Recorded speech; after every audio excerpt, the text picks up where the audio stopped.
Good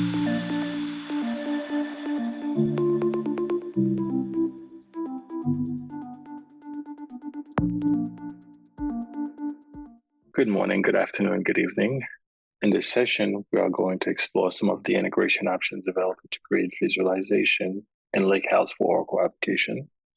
We'll start by discussing the modern data platform on OCI, the Lakehouse architecture, and the OCI related services that it supports.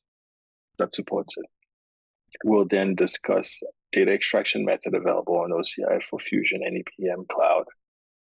We'll end with a few best practice and possible use cases. In the interest of time, we'll mainly focus our attention on integration patterns that are recommended for Fusion and ERPM Cloud. But don't hesitate to reach out if you would like to talk to us about other Oracle applications. Enjoy. A quick safe harbor statement. This presentation is intended for information purpose only. The development, release, timing, and pricing of any features or functionality described for Oracle products may change. Our agenda for today is to briefly discuss the modern data platform.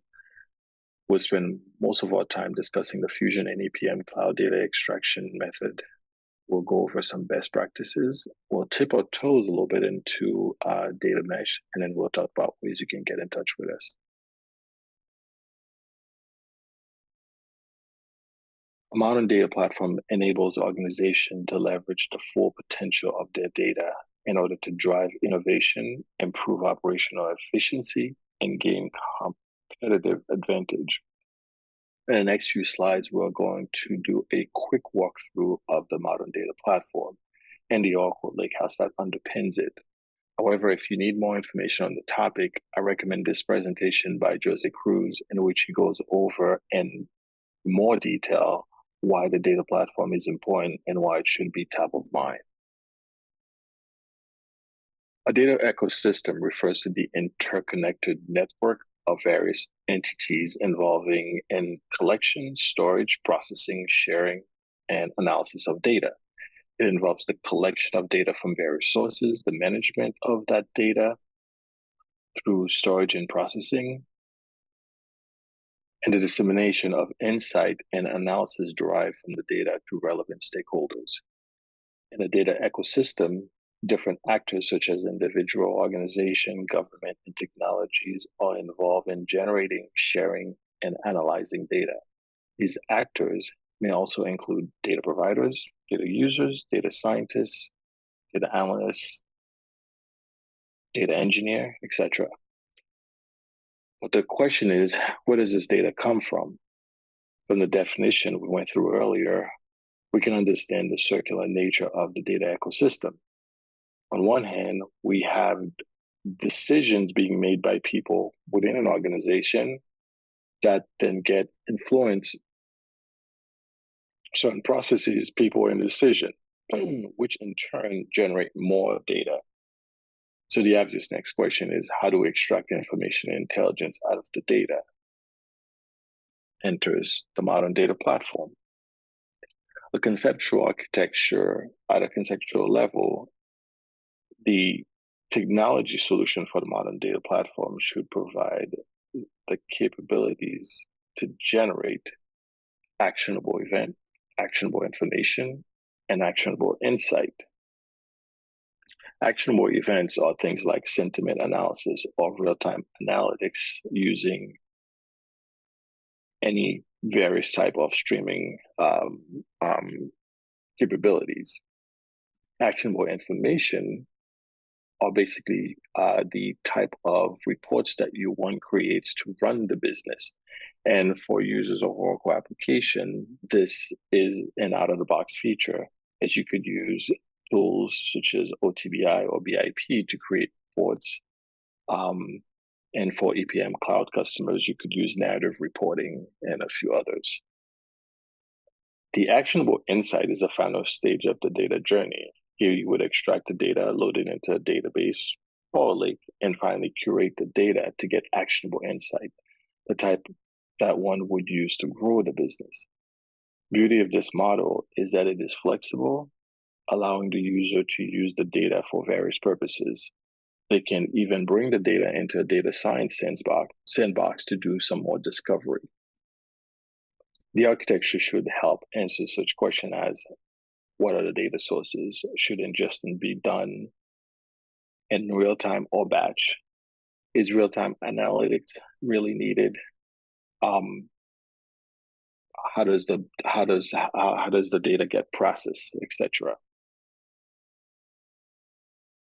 A modern data platform, again, is a set of technology and tools that enable organizations to effectively store, process, manage, and analyze large amount of structured and unstructured data. It is designed to support the entire data lifecycle from data ingestion, data consumption, and provide a scalable and flexible architecture that can adapt to changing business needs and evolving data sources. The objective of the modern data platform is to enable data to be turned into valuable information while securing, curating, and offering integrated view of that data. Modern data platform typically include the following components: data ingestion, data storage, data processing, data analysis, and data governance. All-code data lakehouse is an architecture that merges data warehouse and data lake concepts. The objective of the lakehouse is to achieve the benefit of the lakehouse, meaning the agility, cost effectiveness, storage, the ability to do read on write, and some of the strong data warehouse governance and quality, data governance and data quality that we have, and bring all that into a single system. The data lakehouse requires technology that supports seamless integration of data lake and data warehouse without the need to unnecessarily replicate the data. So you can imagine the data lakehouse is the best of both worlds, as it combines the benefits of both the both the data lake and the data warehouse. It provides the agility, scalability, and cost effectiveness of the data lake, and it provides the data governance and SQL access of the data warehouse. The following diagram illustrates the Oracle Lakehouse reference architecture. This architecture combines the ability of the data lake and the data warehouse to provide a modern data platform that processes data from a broad range of enterprise data sources. We use this architecture to show how organizations can leverage their data for business analysis, machine learning, and data services. This architecture focuses on the following logical divisions: data refinery, data persistence, access and interpretation. The data refinery is responsible for ingestion, orchestration, and the transformation of the data. And the data persistency, as you can imagine, is for storage of the data, but it's also where you do some enrichment on data as well. And we'll discuss that further. And the access interpretation layer and it basically includes things like visualizations or any machine learning capability that you want to apply on the data.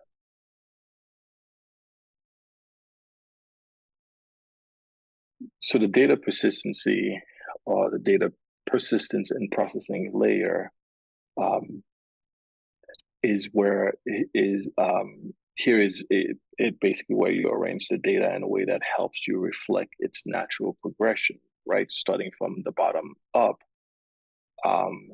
you can see that we create a logical organization that shows the data flowing from a raw to a curated form. And the persistency layer, data flows from bronze to silver, then finally to gold. This is also referred to as a medallion architecture. Bronze, which is raw data, at that level, the data is loaded unchanged from source. This helps with change data capture and also historical use cases.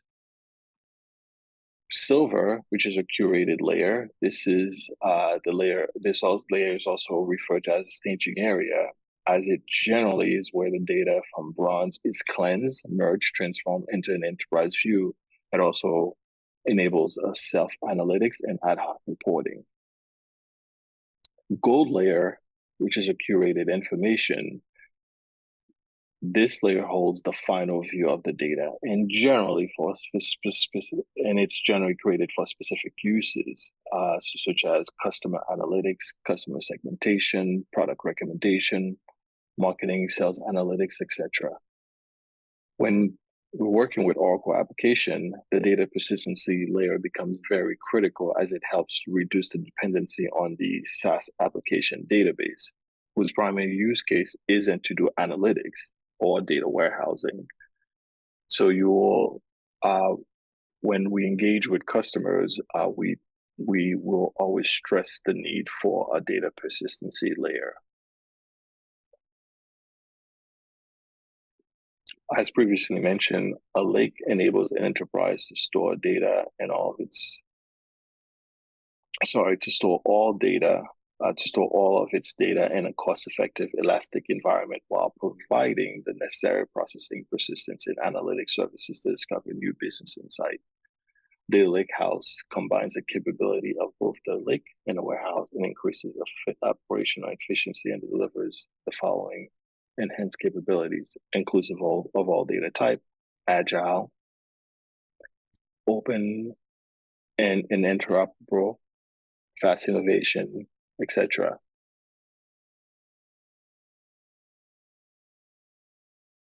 The Translytical modern data platform. Translytical is a unified database that supports transaction analytics, operational insight, and other workload in real time without sacrificing transactional integrity, performance, or scale.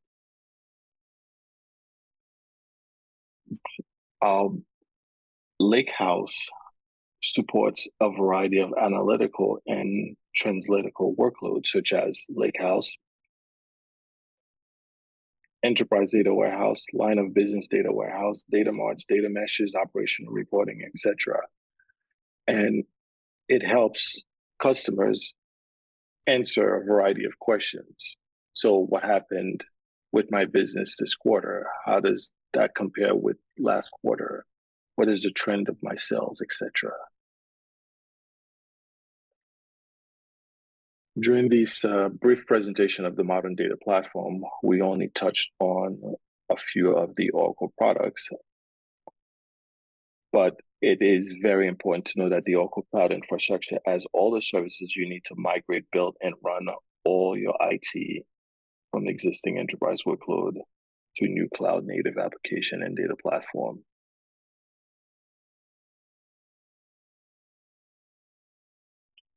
So this is the Fusion, excuse me, an ERPM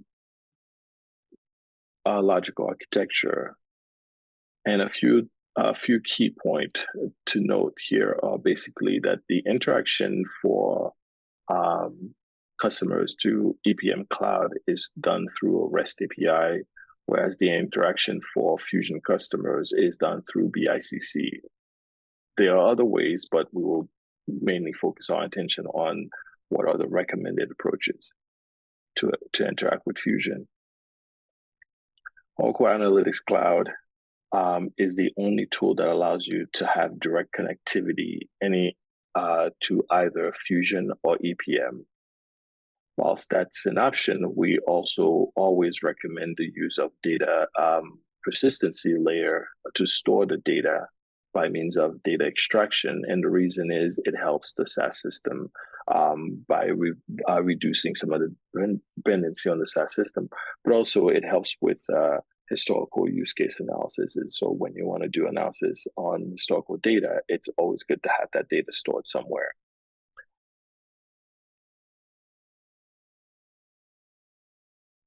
Now, our first integration tool is going to sound a bit peculiar because it is the analytics product, but it is Oracle Analytics Cloud OIC does have a powerful feature called Data Replicator.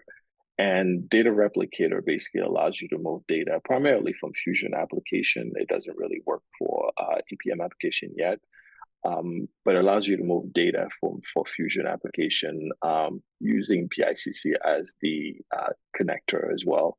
And The reason why we wanted to bring it up is because we do think it is an option for customers to use, but we will discuss when we think it is suitable for customers to use it. The Autonomous Data Warehouse, again, is the database that we will be using. It is the engine that will be a lot of the storing and it also allows you to create analytics views. But data ADW has a feature called Data Transform, which is and essentially it's Oracle Data Integrator, and it provides powerful ETL engine that is optimized to do integration in the database. And the reason why this is important is because you can now start using the database as a tool for both integration using Data Transform, also allows you to do some semantic modeling using analytics views, which we'll talk a little bit about. And then one thing to keep in mind is that the database itself can process data from multiple clouds. The only sort of drawback here is, again, it is your database tool. It is not an integration tool per se, and it also only reads data from cloud system. It doesn't. It won't read data from, let's say, directly from Fusion. So the data would still need to be extracted and loaded into object storage or into another cloud storage and brought into ADW. Analytics view is important here because obviously coming from an Oracle application view of things, we will need to create semantic modeling. We will need to do some semantic modeling, and generally that is done in if you're using OIC, for example, generally that would be done in OIC. Here, we're basically giving you an option where you can use analytics view as a single truth of a single version of the truth by basically doing all your definition of your structure, the calculation, and the database itself, and then allowing other users to basically do some additional enhancement on the data on top of the database itself. Some of the good use cases for that are basically it does give you allows you to be more create visualization from different platforms. So you could either use Apex, you could use BI, Power BI, you could use Tableau as well, and of course OIC. So for in a shared service sort of capability, you can create an analytics view. You can create analytics views that allows you to basically share the data with different customers or customers that are using different tools. It does allow you, if you're an OIC customer, to basically have the data already enhanced. Generally, one of the beauty of OIC, which we discussed earlier, other than its data replication capability, it's this data prep capability. So with OIC is where you start looking at doing augmented analytics, where here you have the capability to have the data already augmented. The only thing to keep in mind here is that OIC can connect to more sources. So you might still have to do some additional augmentation using OIC. Oracle Integration Cloud is it's a visual integration and automation tool that allows you to connect to like SaaS system and a few other systems like social systems like Twitter, Facebook, etc. It is primarily used as an orchestration tool for application to application integration. And that's mainly because it does have some limitation in terms of the amount of data that can be managed and the amount of or the type of transformation that you will try to do. But it is very powerful tool, especially for EPM cloud customers and for ERP customer. It gives you a good visual way to create these orchestrations that you would do maybe using scripting tools, which we'll discuss in a minute. Oracle Data Integrator provides the data migration with its innovative extract, load, and transform technology. Um, ODI was one of the first to sort of coin the term ELT versus ETL, to basically depict the fact that it allows users to perform transformation at either the source or the target. So what it did was it basically uses the engine of the source system to basically do the transformation, uh, extract the data, and then it would then load it into its final destination already transformed. It is a very neat feature, and bit of history on ODI. ODI basically came through the acquisition of Synopsys in 2007. So it is one of the oldest integration product that we have on the market. OCI DI, OCI Data Integration, is the fully managed cloud-native ETL tool that basically simplifies complex extract, transfer, and load process.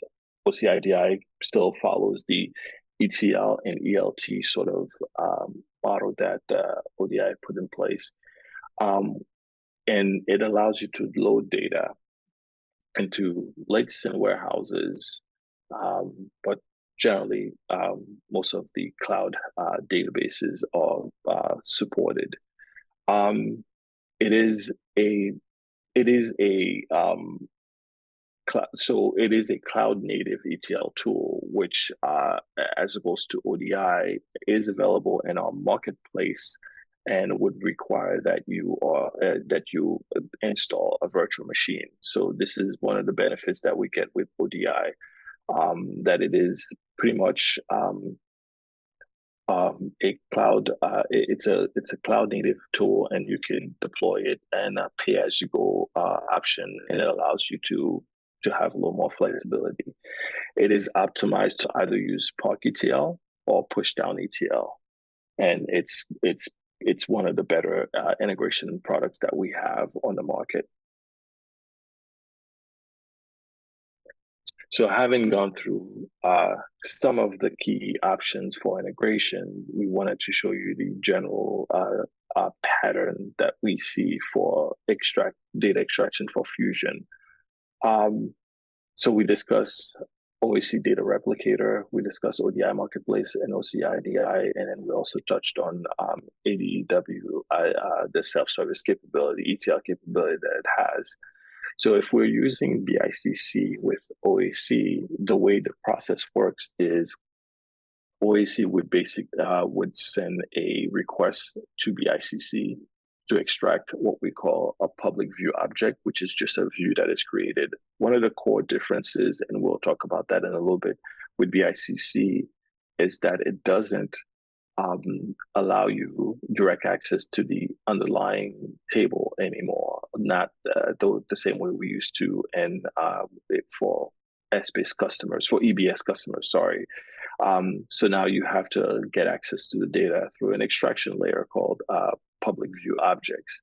Those public view objects are created and maintained by Oracle, and more can be created as upon request. So the way it works is OIC sends a request for a public view object to be extracted. That public view object then flows through object storage.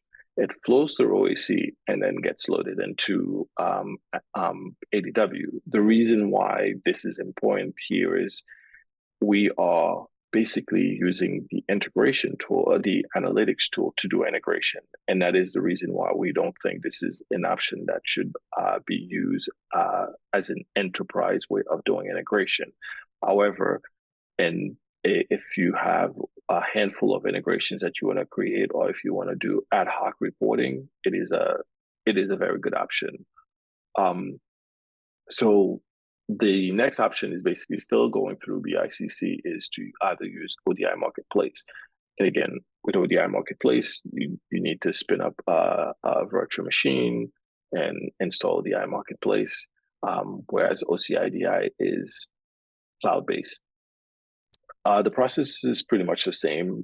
It would send a request to BICC to extract data. The data then flows through object storage, which it could stay there if you want, or for if you want to do troubleshooting, or you could tell it to delete the file afterwards, and then that file then gets loaded into ADW. It's a very straightforward process, and it's one that we've been recommending to our customers. And then last but not least, you have ADW, where you could do a lot of the work, the transformation that are needed, etc., except the data will need to be loaded into object storage. So you'd still need to either manually load it, or you could use your own integration tool to extract the data and load it into object storage. So we were talking about BICC earlier, and BICC is a preferred method to extract data. And the reason is because it provides you all that you would need. It provides you some of the ability to configure external storage. So when you extract the data, you can load it out. You can basically store it outside of Fusion. It also offers some of the security that you'll need. So basically you could determine, you can do user provisioning and determine what access to give users. As an Oracle application customer, I am sure you'll be inundated with other ways to extract data. And during the best practice portion of this presentation, we will talk about some of those. But we want to stress the fact that BICC is the recommended way that Oracle suggests to extract data. And that the other methods, they do have a specific use case, but they aren't for data extraction. So this is a simple example of how you would use OCIDI to extract data from Fusion. So what you're seeing here on the box on the left, the top left, is basically this integration, the full integration, basically would extract data from two PVOs and load the data into Parquet format, and then also load data into ADW. And what you're seeing here is the integration that basically load the data from Fusion to Parquet format. You could see some of the options you have. When you're creating the properties here for this integration, you basically provided the data asset name, the connection information, and then this is basically where you get the PVO. There are going to be subject areas where you extract the PVOs. This is the actual PVO being extracted here, and you can do a full extract or incremental extract. Same on this side here. We're basically telling it we want to connect to a Fusion application. This is the default connection. This is the segment subject area, that we want to extract the data from. And then this is the actual PVO being extracted. And here we're telling it to do an incremental extract. This data is then extracted and processed and transformed and then loaded into, here we're loading the data into Parquet format, into object storage. And here we're loading the data directly into ADW.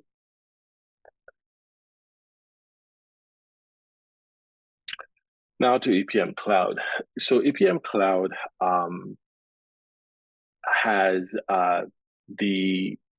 been sort of an open system for a number of years now, allowing people to access the environment using REST API through REST API, which then means you could use tools like OIC, very well because it allows you to basically have a visual way of creating these nice, neat orchestration that you might want to do. The options here are basically you could use either EPM Automate, which we'll discuss in a little bit, or you could use Oracle Data Integrator, or you could use OIC for data extraction. And the process is generally the same, except with some slight difference. If you're using Oracle, EPM Automate, you will need to, in ODI Marketplace, you would need to have a virtual machine and data would need to be extracted. And there's a use case that there is an example that we'll discuss in the next few slides that will put this in better perspective. But essentially here, what we have here is you can have ODI send a request to EPM Cloud and run a few REST commands that the data then gets extracted and loaded into autonomous data warehouse. So the data would then flow through object storage as well, quite naturally.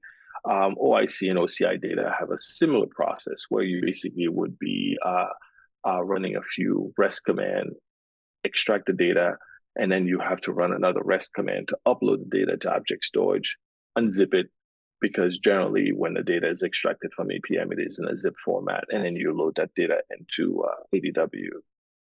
And same options are available for ADW. If the data is already loaded into object storage and it's unzipped, then you can load it into ADW very naturally.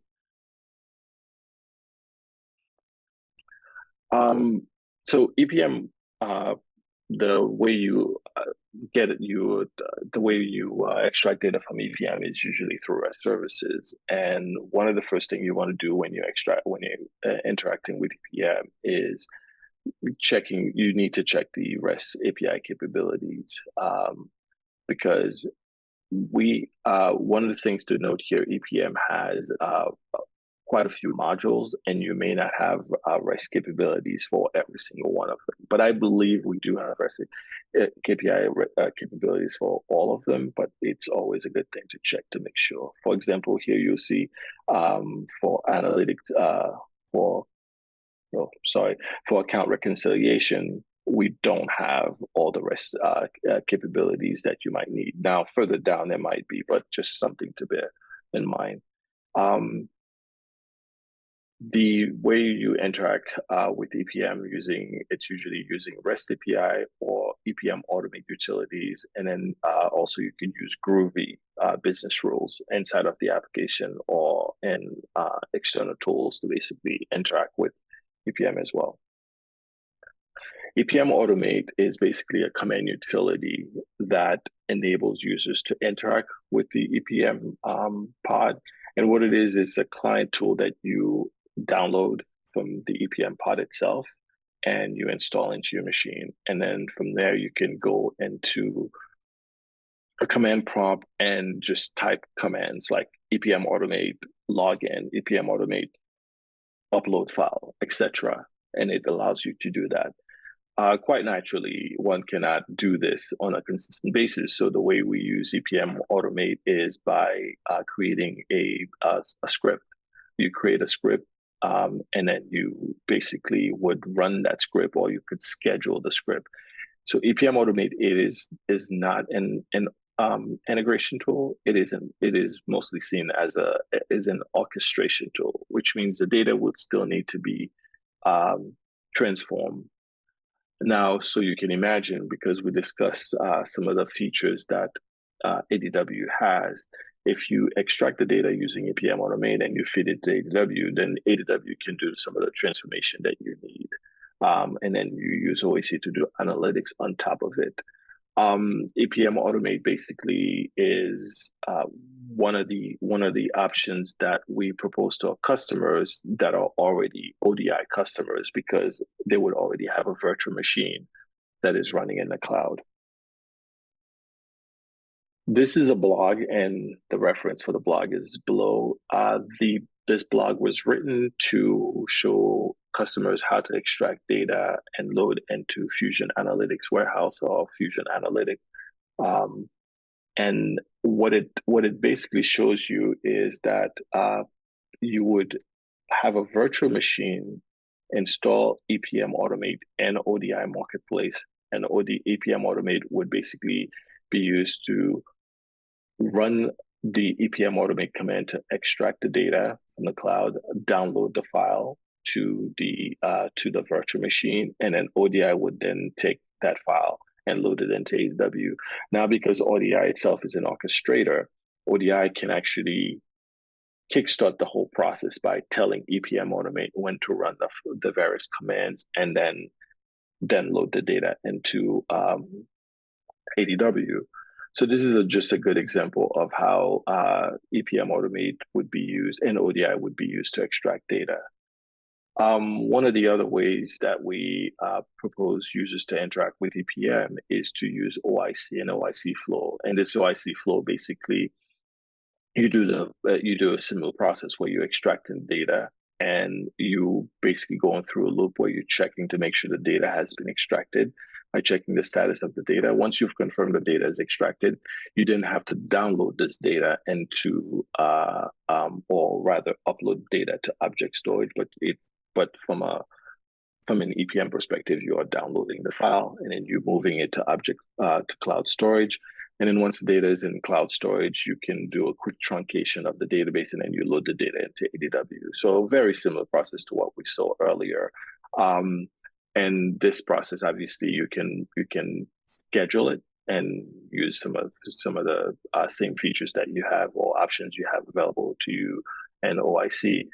And again, one of the things to keep in mind here is OIC here is meant to mainly be used as an orchestration tool and not necessarily as an integration tool, because it does have the slight limitation of the file managed by reference. The maximum could only be 1 gig, and extracting data and EPM, you could be dealing with quite sizable file.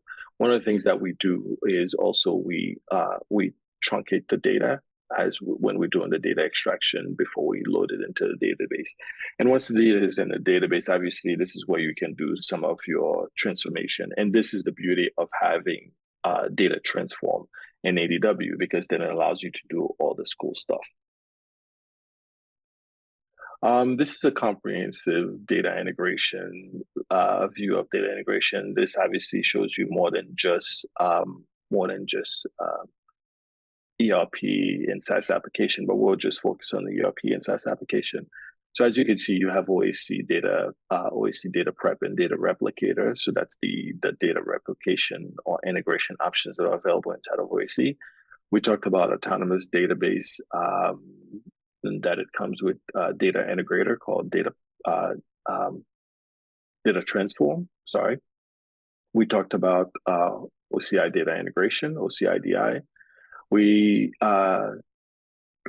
didn't cover OCI Golden Gate, and the reason for it is because this is not a viable option for Fusion or EPM customers. Definitely not for EPM, but for Fusion customers, because it is a very protracted process for you to get this set up, and only few get approved. It is limited available, fairly expensive, and it also requires group VP approval. But in few cases, we have been able to install Golden Gate to extract data from Fusion application. And then the other option is obviously to use Oracle Integration Cloud. And then finally, last but not least, Data Integrator. So here we're going to talk about a few best practices. So we discussed the use of OIC Replicator versus Oracle Data Integrator. And again, the thing to keep in mind here is that OIC Replicator is your analytics tool. It is a bit considered by some to be a little more user-friendly than an integration tool. And it does make things a little easier for a user. If you are doing your analytics, you're already in OIC, and then you just quite naturally just go into OIC and then do data replication, and it moves the data from Fusion to object storage through OIC and then to ADW. The problem is the data flows through OIC, and that is a big issue, because again, what you don't want to be doing in creating a process like this is to bug down your analytic tool. It is not recommended for high data volume, and the target has to be an Oracle database. And so keeping that in mind, you can understand why, while we know the existence of this capability, we don't really think it is one that you should use for enterprise integration purposes. Whereas ODI, we talked about some of the benefits of ODI, and really the sort of disadvantage, I guess one could say you have with ODI is that it's not a cloud native tool, right? So you need to install, you need to create a virtual machine, and that needs to be maintained, obviously. Same comparison is done for OIC and OCI-DI. Quite naturally, we didn't compare ODI and OCI/DI only because those are two viable products. Except one is cloud native, and the other one requires a virtual machine. OCI/DI also is newer, and it requires more, and it basically has, I would say, it's not full featured as ODI is, but it provides good parity with a lot of the features that you would need or you would find in ODI. Again, same here, OIC Data Replicator and OCI/DI. We still recommend that you use OCI/DI because the same issues you'll have with OIC. It is not a full-fledged data integration tool. You do have the capability to do some data prep once the data is, or once those tables are brought into, or data asset as we call them, are brought into OIC. But it isn't really a proper integration tool as such. For Fusion data extraction, the Oracle A team has written a beautiful, beautiful blog that you can access and read for yourself. But we wanted to just take an excerpt of that and sort of go over some of the options, some of the things that they recommend, the do's and don'ts. But we wanted to focus your attention on three main things, right? So a lot of the conversations that maybe you will have with your customers, or if you're a customer listening to this with partners, is the fact that, yes, we do have the option to use OTBI to extract data. Yes, we do have the option to use BIP. However, the way Oracle words it is, OTBI, keeping in mind OTBI and BIP are reporting tool first and foremost, but OTBI is not to be used for data extraction because it is not built.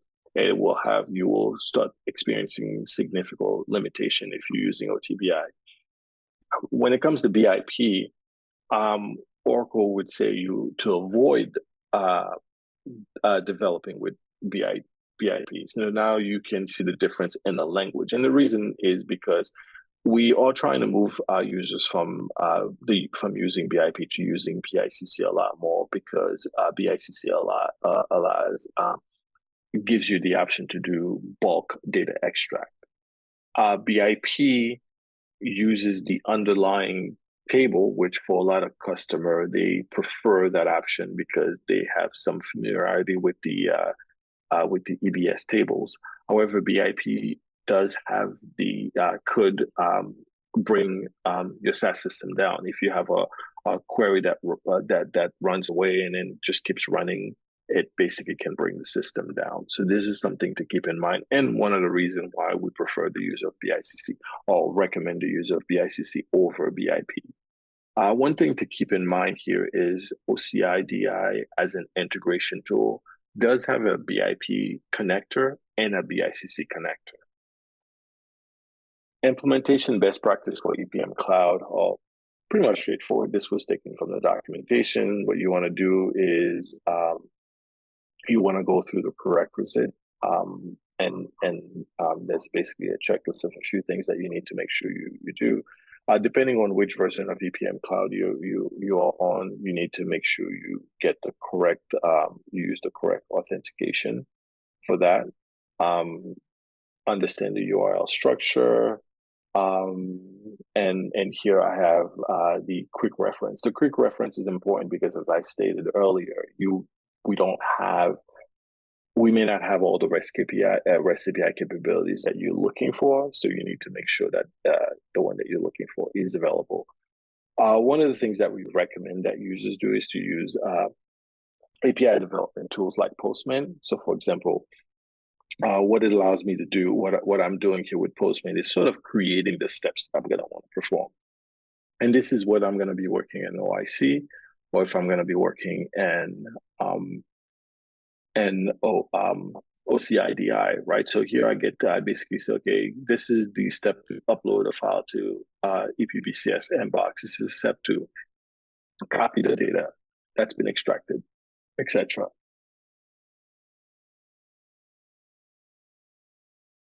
And other best practices with the use of the Oracle Lakehouse are basically, and the key one here is the OCI has extensive set of services and capabilities, and that you should use them as needed. leverage serverless services as much as possible. And this goes back to the conversation between when do you use OCI-DI and when you use ODI, right? Because obviously with ODI, you're introducing a few vulnerability by having a virtual machine, etc. And the leverage data ingestion and processing engine that better supports the requirement, which again sort of feeds into the conversation that we're having right now, right? One of the important one here, I think, is the Lakehouse data should be organized and leveraging a medallion architecture and similar increase because this increases governance and security. So this is something to bear in mind.